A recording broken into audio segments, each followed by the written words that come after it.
Good evening, everyone, and welcome to the first class of corporate governance of MCOM fourth semester. So, in today's class, I'm going to explain the basics of corporate governance, like the meaning, origin of corporate governance, and the various theories of corporate governance. So, here, before understanding the meaning of corporate governance, first we have to understand the meaning of governance.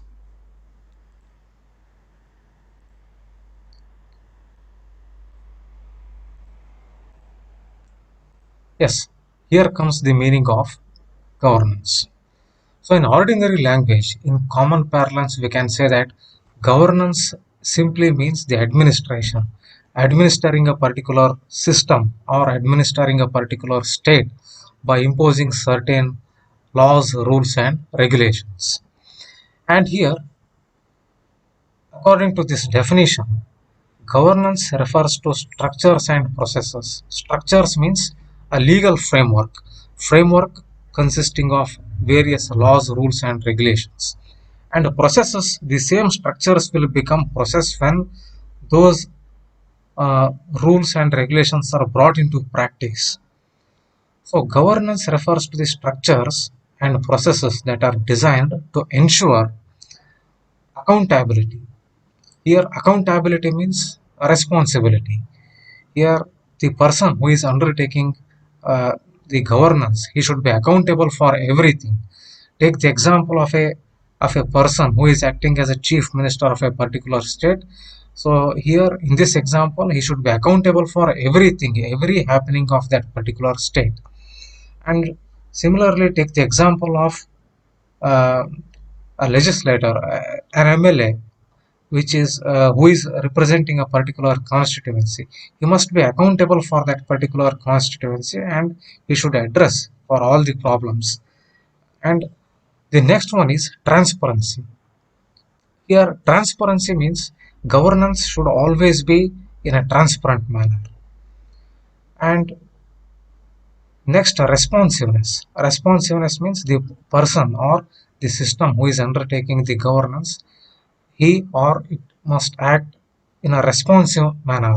Responsive means the person who is undertaking the governance, he should be able to respond for all the happenings. And the rule of law, framing of rule of law, it is also an integral part of governance. Stability, equity means the uh, equity means the uh, fair and equal justice for everyone. And inclusiveness, empowerment and broad-based participation. Here, the word governance, it includes all these aspects: accountability or responsibility, transparency. The governance should always, it should occur in a transparent manner. There should not be any hide and seek. Responsiveness means uh, responding to each and every happening, each and every citizen of a state, or each and every part of the system. Rule of law means framing rules, appropriate rules for conducting smooth governance. And stability means here stable governance or stable rules and regulations are needed for good governance. Inclusiveness means here it's an inductive approach. Inductive approach means nothing or nobody can be excluded from the system.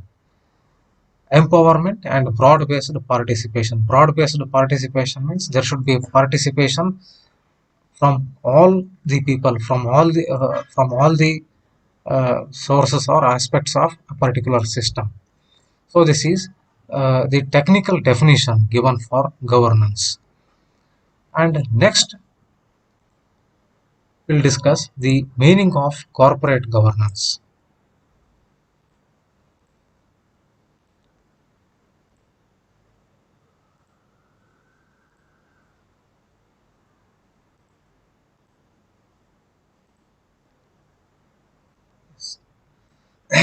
Here, a definition is given with respect to the corporate governance. So, before discussing what is corporate governance, first we have to understand First, you already understood the meaning of governance, and next, the word corporate. I think the word corporate is not a new word for you.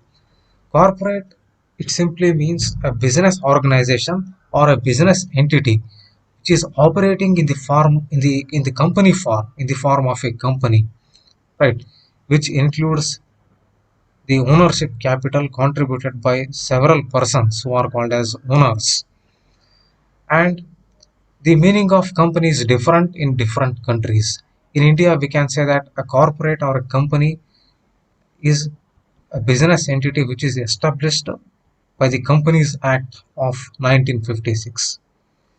And here, I think there is no much detailed explanation is needed with regard to the corporate, right? So here, corporate governance, it simply means that the governing or the governance of companies, how the companies are going to be governed or how the companies are going to be managed. First here, on looking at this definition, corporate governance is the system of rules, practices and processes by which a firm is directed and controlled. Here, take the example of a state or take the example of a country. If a particular country is to be properly governed and managed, there should be uh, a system or there should be a set of rules. In our country, there is constitution. So just in the same way, if a particular company is to be governed, there must be a set of rules or a system of rules, practices and processes by which a firm is directed and controlled. And corporate governance essentially involves a balancing the interests of a company's many stakeholders. Here, first, you should know the difference between shareholders and stakeholders, right?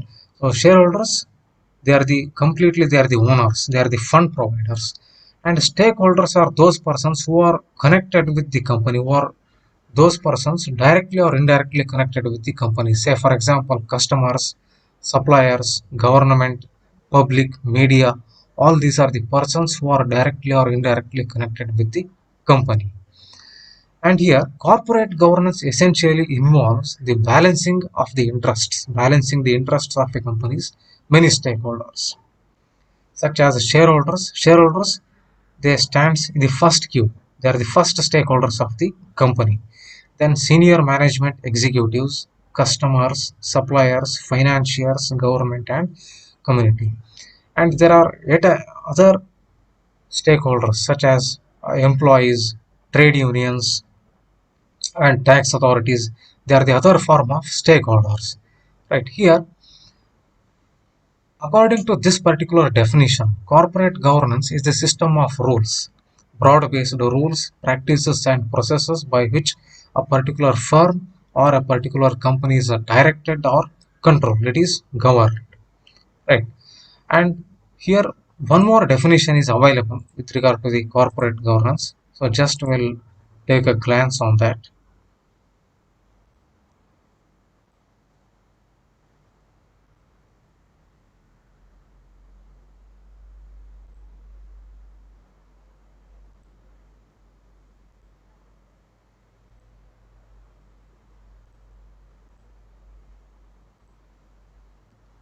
Yes, here one more definition is available. It's a little bit elaborate. Corporate governance refers to the way in which a corporation is governed or managed. It is the technique by which companies are directed and managed. It means carrying the business as per the stakeholders' desires. Here, the cornerstone, the basic concept of corporate governance is always a particular company or a particular corporate is to be governed and managed as per the best interests of the owners, that is, shareholders. It means carrying the business as per the stakeholders' desires. It is actually conducted by the board of directors and the concerned committees for the company's stakeholders' benefit. Here, the work of governance actually it is undertaken by the persons who are entitled to manage the day-to-day affairs of the company, called as management. So, I will discuss the difference between the ownership and management at a later point of time. But when uh, As per this particular definition, it means that carrying the business as per the stakeholders' desires. It is actually conducted by the board of directors. The work of governance, the work of managing is undertaken by the management, the board of directors. It is all about balancing individual and societal goals as well as economic and social goals. I think you know that a particular company being a profit making unit will have various goals, right? Like profit maximization, wealth maximization, and other roles, other goals. So here, according to this definition, a particular company is to be properly guided and managed and properly governed. And during the time of governance, it should balance all its goals in a just and equitable manners. So here, on looking at these two definitions, finally we can understand the meaning of corporate governance as corporate governance is a system, or it is a system which consists of various rules and regulations which guides that how a particular company or corporate is to be governed and managed by taking into account all the interests of stakeholders. Here, no decision can be taken by the company or the board of directors at the cost of other stakeholder. Right? So that is the gist of this particular definition. So after understanding the meaning of corporate governance, next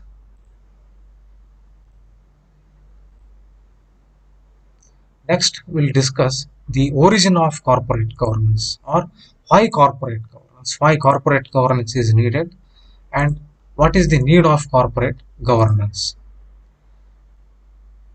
Here, the corporate governance, the grassroots of corporate governance lies in this particular problem called as agency problem or agency theory. Here, first we have to understand that what is agency theory or what is agency problem, and how with the help of how with the agency how with this particular agency problem the word corporate governance has arisen. I think you know that one of the most important characteristic of a company form of organization is the separation of ownership and management. Right? Always there will be distinction between the ownership and management. Here, ownership means the owners of the company, the persons who are the fund providers who contributes capital towards the company. Those persons are called as owners, the equity shareholders. Right? And management is completely a distinct part from ownership. Management, it includes the board of directors who are entitled to undertake the day-to-day affairs of the business organization. And here, always there exists a relationship of principal and agent between the owners and managers of a company.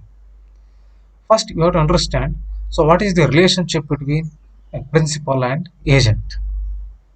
I think you people might have studied in the business law that in the Indian Contract Act. So, what is the role of principal and what is the role of agent?